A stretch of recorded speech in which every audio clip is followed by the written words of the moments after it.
So this is a tier list on how to get shortlisted for cybersecurity companies if you're a fresher. I have 4 years of experience in cybersecurity. So these are things I have personally seen in the industry on what helps you get a job easier as a fresher and what's harder. So let's get started with the most easiest approach. That's through referral. And why is a referral the most easiest approach? It's because someone is already inside the organization and they are vouching for you. They are telling you you are a good candidate, you are worth interviewing. Most of the times, referral is like a 95% shot out that you will get one interview at least. And if the person internal is having a very influential position in the organization, it's almost damn guaranteed that you will be getting the job.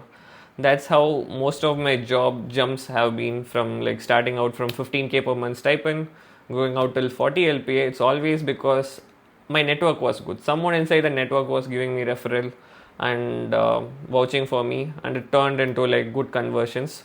So this is the best I would always recommend. If you have someone who's already working in an organization you know really well, ask their referral and ask them to vouch for you. This is the best option out there. And the second best option out there, I would tell, is an internship conversion. If you get into an internship, there is this PPO conversion. If you perform well, they'll convert you. But this is not a sure shot guarantee. I would say it's like a 60 to 70% guarantee, because there are business outcomes for the company which might reduce the conversions for them. They wouldn't convert everyone.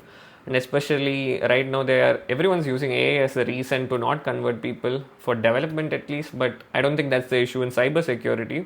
Cybersecurity and conversions are going pretty well. Even in my organization, we have been converting interns to full times a lot, because cybersecurity talent is much harder to get than your normal developers.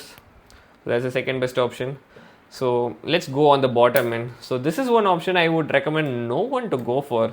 These academies which tell you like 100% placement guarantee, just sign in to us, we'll give you the placement. Please avoid the scam XYZ Academy, all these academies. They are not worth it at all. Even some of the friends who I have seen take it, they only got some low 3 LPA associate analyst role without any like education in that role. They wouldn't learn much from it. Those are utter scams. I wouldn't suggest anyone to take it. Please avoid them. And moving on to the other parts, another best A-tier option is campus placement. So if you are in a college which has a good placement coordinator who brings in a lot of cybersecurity companies, he's your best ally. Keep him. In my college, there was a very good placement coordinator. Lots of cybersecurity companies were coming up. So this gave our batch a huge deal of opportunities in cybersecurity. We got so much cybersecurity roles coming up, and we didn't even have to do that much effort. We were already shortlisted for the first interview. We just had to perform well and we get the job. And this is one of the most comfortable opportunity. So if you are very serious about getting a cybersecurity job, I would suggest you to go for the S tier or A tier options over here. These give you the best guarantee to get a security job if you are trying to like get it sorted in 1 to 2 months. These are the best. So moving on to the other mediocre options over here, bug bounty. So bug bounty, I'm placing it in C tier not because it's inherently bad.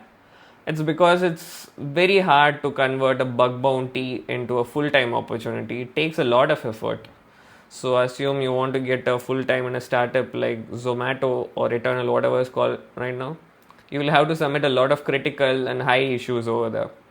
And Eternal should be aware, okay, this guy is doing very good. He's standing out from the other hackers. He's filing lots of valid, impactful findings. We want him on the team. You should make them think like that, which is very hard to do with the cutthroat competition out there in bug bounty. So it's very hard, and if they are not approaching you, will have to like cold approach them, and the conversion rate is very low. But I have seen people get into jobs like this. Even recently we hired one guy because he was doing very good in bug bounty.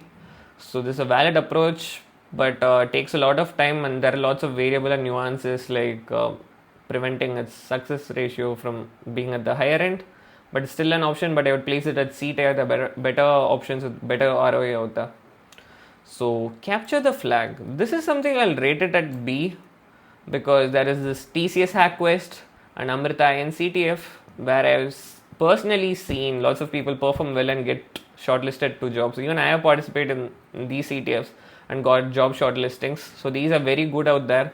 And the inherent purpose is just to get talented hackers who can find the flag. So these are very good, and I would suggest you to give it a shot. It happens biannually or once every year. You can check those out, and this gives you a sure shot at getting a job. I don't place it at A because there's still a lot of competition out there for CTFs. You're competing against so much other people who also want to get the job. So there's competition, but if you perform well, trust me, you've got a sure shot at a job.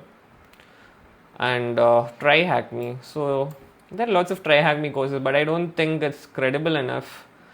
We have never hired anyone just because he has completed a lot of Tryhackme or Hackthebox labs, because it's just simulated environment. Okay, you can solve some simulated environments, but that doesn't mean that you will have impact in our organization. And I've seen people take bug bounty seriously for hiring, but Tryhackme, Hacktheboxes, they just use it as a learning academy, not a parameter to hire someone just from it. So if you're just using Tryhackme, Hacktheboxes to get hired, I would say just use it for the knowledge, but not in the hopes of getting a job. So let's move on to LinkedIn and Naukri. So Naukri, I've seen some people mass applying for every job roles in aspirations to get a job. I have never seen it pan out well. It's mostly the low paying jobs. Somehow they pull it off. The chances are very tough because there is tough competition out there. And I wouldn't personally recommend it to anyone. If they are serious about a cybersecurity job, better to go for the S or A tier options than go for mass applying to all roles in Naukri. It's not an ideal strategy. You might get lucky, but the odds are low. LinkedIn, I would rate it a bit higher than Naukri because you can do a lot of networking. You can post a lot in LinkedIn, and you can DM security engineers over there trying to get their attention. So I have seen some people post all their blogs in LinkedIn on what things they do, what things they learned, all their bug bounty achievements. They create this whole security profile for them, and they have approached other organizations, security engineer, telling them that they are this skilled, they would like a job, and that has panned out well as well.